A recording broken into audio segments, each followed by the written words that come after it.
Hi guys, welcome to Beyond the Beats. Today we'll be talking about 90s alternative rock. Two episodes ago we just talked about 80s alternative. So today we'll be explaining just like the differences of like 80s and 90s music and um what makes 90s music and 90s alternative just such a groundbreaking genre. We're gonna talk about. I'm gonna ask some questions to my dad, but I'm also just gonna we're gonna bring up some topics and we're just gonna discuss. So yeah, we're excited. Yeah. Somebody who grew up in the 90s, this is fun for me to talk about. I experienced all sorts of different cool bands in the 90s, and it'll be fun to dive into it. So we previously talked about grunge. What other evolution really happened in the 90s of rock and all the subgenres? It's a great question. There's a lot of changes I think that happened in the 1990s within kind of what we call rock and roll, and also within alternative music. And I think grunge obviously was its own thing, and it really set the bar for a lot of the boom of music, especially in my generation, back in those people that were in high school in the 90s. And it kind of made a lot of the harder edge music become more mainstream. So outside of grunge, there were also some kind of evolutions in things like heavy metal becoming much more mainstream. Metallica released in 1991, the same year that Nirvana released Nevermind. They released their famous Black album that was kind of a lot of the diehard Metallica fans have a hard time with Metallica's Black album, the self-titled one, because they felt like it was a little bit of a sellout. But I don't really think it was personally. I think it was more an evolution of the fact that the metal became a lot more accepted. So things that you would only have to hear like on certain channels or through certain friend groups or certain crowds now are becoming part of things that you'd hear like at like a football game. Things like a Metallica song playing Enter Sandman in the middle of the 90s, like at the beginning of a high school football game, much more mainstream with Right. older people there and people that were not necessarily still into the rock and roll scene. So, heavy metal and hard rock really took a turn in the 90s. Also, a lot of the more indie kind of folky, kind of quirkier alternative really became more commonplace too in the 90s. There's a lot of bands that were kind of the anti grunge, but were still in that alternative genre, like bands like like Blind Melon or the Gin Blossoms, for example, that were a little bit more folky, a little more stringy, and then also more of the kind of the quirkier indie bands like Sonic Youth and Pavement that started in the 80s and really became a lot more mainstream in the 90s because people were kind of exploring different avenues of music. They it wasn't just new wave and hard rock and hip hop. It was like alternative just became this big catch-all for all sorts of different styles. And then another one that was really big was industrial music, which Mm-hmm. kind of happened in the middle of the 90s, but was really kind of started in the 80s too. But bands like Nine Inch Nails kind of became more mainstream. A lot of bands really experimented with, hey, we can be angry and loud without guitars. We're going to do it with more of a synthesized keyboardy sound. And so a lot of these bands that really kind of came alive, that were kind of featured on the Crow soundtrack movie, were, were were kind of a new genre that really hadn't existed before. Yeah, for sure. Um, okay, so my next question is you were kind of just talking about how there's a lot of alternative as a whole, just included a lot of different types of Yeah, music and catch-all. It's genres. just kind of a Yeah, big, it's not your mainstream rock and roll, so we're going to call it alternative. right. So, can you explain some of the subgenres of the 90s? Yeah, we just talked about some of those. Indie is kind of an older catch-all for alternative, but Mm-hmm. it kind of more or less associates bands that were not hard-edged, like hard rock bands like the Guns N' Roses or the metal bands like Metallica or the grunge bands like Pearl Jam and Nirvana. They were more of the, I would say, less defined by anger and like hard sounds, but more defined by quirkiness and experimentalness with some of the things that they did. Like Sonic Youth is a great example of an indie band from the 90s. Then there's also other subgenres like I mentioned industrial, which is more the harder edge electronica. Then they also had punk rock was a big thing in Like the Linkin 80s. Park. Yeah, punk rock was a big thing in the 80s, but punk rock kind of expanded out. There's later in the 90s you had emo punk and you had Mm-hmm. more kind of what you call punk pop or bubblegum punk or whatever you want to call it. There was a little bit more of a hey, this is more just like we're gonna make a real catchy song with a little bit more punk edge to it. Mm-hmm. And then there was also a lot of your more like college punk that was like the bands like the Fugazis of the world that were a little bit more aggressive, Bad Religion, etc. And then there was also kind of the college rock is what I would call it, more alternative, and that was kind of pioneered by REM in the '80s, but it really kind of caught fire in the early '90s too with bands like I mentioned the Gin Blossoms, other ones like Soul Asylum, the Spin Doctors. They're just kind of a little bit more folky, but still had a little bit more you know, I guess harder rock influence than your light folk, and it was a little Mm-hmm. bit more um, culturally a little bit more palatable for people that were kind of into the hard rock and grunge to take on some of these more college rock folk alternatives rather than going into straight into your Peter Paul and Mary type of Right. folk from the older days. Another subgenre that we haven't talked about is Britpop. I think probably could do a whole episode about Yeah. that. But the whole kind of '90s British invasion that really happened with bands like Oasis and Blur, and to some extent some of the bands that already had existed like Suede and Pulp Mm-hmm. and other ones that were kind of thrown into that Britpop thing because they were just the mainstream music in England. But over here in the Nice. US, it was a little bit more on the alternative scene. They were kind of bands that were played with the rest of the stuff that we were kind of talked about. Hey, one more subgenre there. One that's kind of sparked by your shirt there. There's a lot of also kind of genre meshing that happened in the 1990s that's For carried over sure. till today. And the Chili Peppers were one of those. They started off as a lot more of a hardcore punk band, and then they kind of got more um, grungy, but then also with a little bit more melodies, little more kind of your mainstream alternative punk band. But then at the same time, they were still quirky, and they also did a lot of stuff that kind of really spawned what became kind of like new metal and things where Mm-hmm. they kind of popularized rapping or rap style vocals in their music where that kind of took off from the Chili Peppers. There's other bands that started doing that. And in the late '90s, there was a huge band push of what they called new metal, which was kind of the Lincoln, yeah, Deftones. Deftones to an extent. They're a little more traditional hard rock, but like Linkin Park's a Mm-hmm. great example of that. Other bands like Limp Bizkit and those type of bands, they had a lot more hip hoppy kind of rap segments of their songs. Were still hard grindy guitars. Right. Yeah. Okay. Perfect. So, how did the '80s alternative music shift to the '90s alternative that you're describing? So, like I mentioned, there's a little more kind of cleaner boxes in the '80s with some of the new wave that had a little more dark wave or kind of Mm-hmm. synth dream pop stuff. But then there was also the punk rock and roll was just a bigger genre. And then in the '90s, it kind of with grunge becoming much more mainstream, but really not falling into the clean rock and roll bill. It really allowed other experimentation to happen. And I think we talked about some of those bands like industrial bands where hey, they started making hard edged, angry music with synthesizers instead of just Mm-hmm. with guitars. These are the Right. bands that looked scary, right? They were kind of like the bands that like looked like they would fit in at a metal show, but they're not playing guitars and doing the riffs. They're grinding things out on synthesizers. And so that Mm-hmm. was kind of some of the evolution that happened from the '80s. Also, the '80s college rock or some of the more popular alternative that happened, like U2, REM, Mm-hmm. Tears for Fears, some of those bands that had a lot of guitars, but also kind of dabbled in the synthesizers.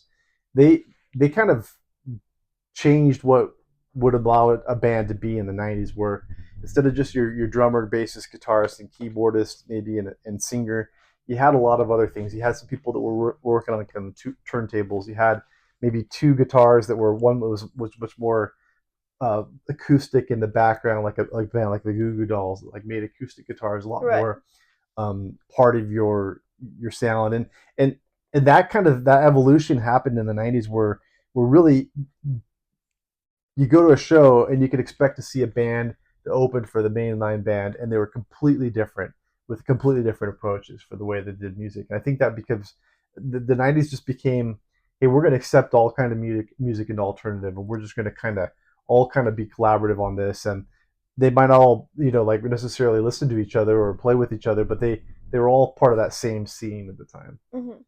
Yeah. Okay. So you talked a lot about how, alternative is just, a crazy big genre. Did they ever like get together all the subgenres into like a concert or something like that? Oh yeah, for sure. The '90s I think was the kickoff. I mean, there granted, my experience with the '90s is much more personal. So there could have been stuff. I'm not saying this as a scholar. I'm saying this more as just somebody who's lived A through it, witness, but right? right as a witness, right? And the '90s really kicked off the festival scene. Right now, you see a lot of festivals, right? We went to Kilby Court this spring, right, which was a really Yes. fun festival, and I've been to that a couple times now. And but festivals weren't necessarily commonplace. I don't think like that in the '80s, but the '90s started a lot of that, where they had some festivals that were really kind of brought a bunch of bands together that wouldn't necessarily normally associate with each other. Maybe even weren't even played on the same radio stations. Like the one that was a big deal back in the early '90s was Lollapalooza. That one carried over, and I think it's still to some extent. It's still big, Yeah, it's like a but it's not like your big alternative. yeah, It it's has it's more. still it's It still has still a bunch of different genres, yeah, though. but things like Coachella Hmm. that everybody talks about, that's evolved in the last 15 years, but it wouldn't have existed with some of that without some of those '90s experiments and concerts. So Didn't Coachella like start by Radiohead? I'm not sure about that. I don't know much about where Coachella came from, but I do know that it was designed to be a little bit more of an alternative kind of festival, but now it's become a lot more mainstream. Yeah. But Lollapalooza was founded by Perry Farrell, who, if you're familiar with Jane's Addiction, he's the front man for Jane's Addiction, and he's a little bit of a quirky kind of Mm-hmm. how to say it nicely, a little bit kind of a troubled, quirky guy, but he was very much a kind of a godfather of the alternative scene, and especially in the hard rock era. And he brought together a lot of bands like big bands like the Chili Peppers came in Lollapalooza, Soundgarden, Nirvana, and then there's some other bands that were like not what you would consider your typical alternative, like the Beastie Boys. And the Beastie Boys are a great example of like kind of genre meshing within an Mm-hmm. album or within a sound.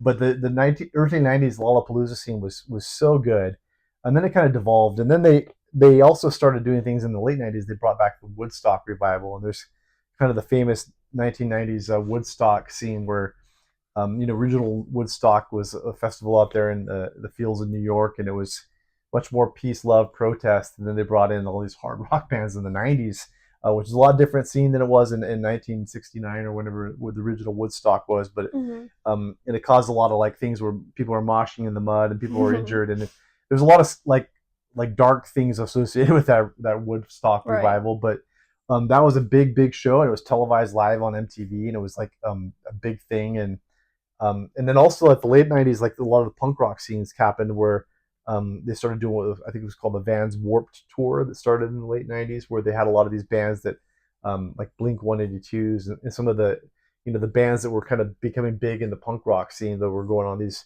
Warped Tours. And even here locally where we live, like a lot of the radio stations, I know that when being here in my college years in the late '90s, that the radio station here had their own big festival. They would usually get about 60% local bands or really kind of small bands, and then about 40% other well-known bands, with usually one or two bands that would be more of your attendant at at a Lollapalooza, a little bit bigger. And a lot of different areas started doing their own local festival shows, and that became a really common thing, which was really cool.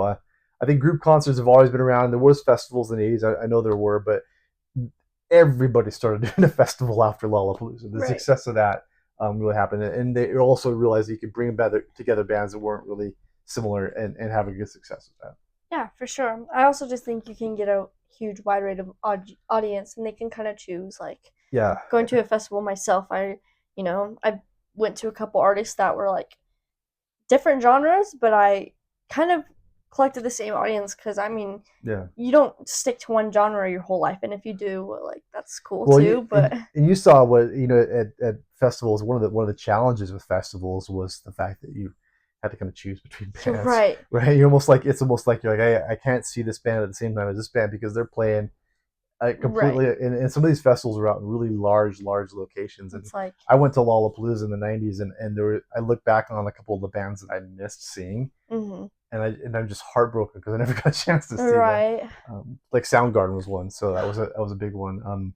But you sacrifice it for other bands like the Smashing Pumpkins or other ones right, that I would have also been heartbroken if I didn't miss. But you never exactly, know what the future holds, and some of these bands no longer exist, and some of them are still out there playing.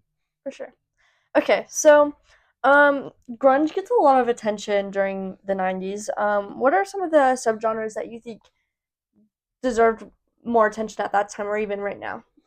Yeah, one of the things I mentioned already, like I was a big fan of industrial music, and I Mm-hmm. think Nine Inch Nails was one of the pioneers of that. But there's a lot of I other love that. European bands in the '80s, like Front 242 and KMFDM, that started doing this. But it really started, um, a whole experience of just kind of getting yourself pumped up listening to bands that really didn't have much guitar in it, or if Mm-hmm. they did have a guitar, it was just this grindy kind of industrial sound. Right. But I think industrial music, I look back on now some of the bands that I listened to, going back all the way from like Joy Division, which you have the Joy Division magazines up here.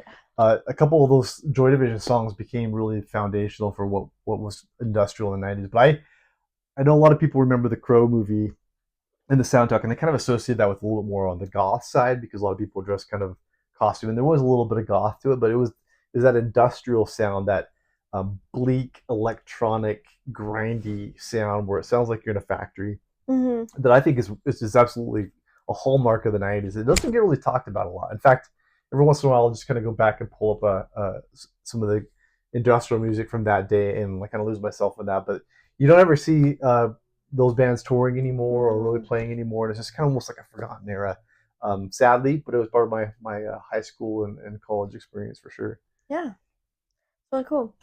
So, alternative as a whole includes a lot of like grunge and shoegaze and just industrial, and it also goes into more of that new metal, punk era. What era or what area of alternative is not one of your favorites? Well, so Personal favorites. yeah, I think there's been times in my life where I enjoyed some of that music, and then Mm-hmm. I look back on it and I'm like, oh man, I can hardly listen to it. And new metal is definitely one of those. I Every once in a while I'll hear like a Limp Bizkit song. I'm like, I can't believe I just like this. And it's not that they're like bad. It's just that it doesn't appeal to me now. And I think a lot of it is when you're in your 20s and you're kind of out on the prowl or whatever, just kind of hanging out with your Mm-hmm. buds and you're doing your thing, um, in the college sort of scene. You have a different vibe that your life is, and now it's not really, like Yeah. the lyrics and the the culture associated with it was fun at the time, but now it isn't. But there's other bands that like, or other genres that like I passed on in the '90s. You mentioned shoegaze. That was one that I remember kind of listening to some of the alternative radio stations in the '90s, and there were some bands that were kind of like, I can't even hear what they're saying, and it's not quite hard, a little bit more grindy, but not quite like industrial. And like they're a little bit less, a little more melodic in the vocals, but you couldn't understand what they're saying. And listening to it on the AM radio in your car, you're like, this is crap, like Yeah. so you Right. turn it.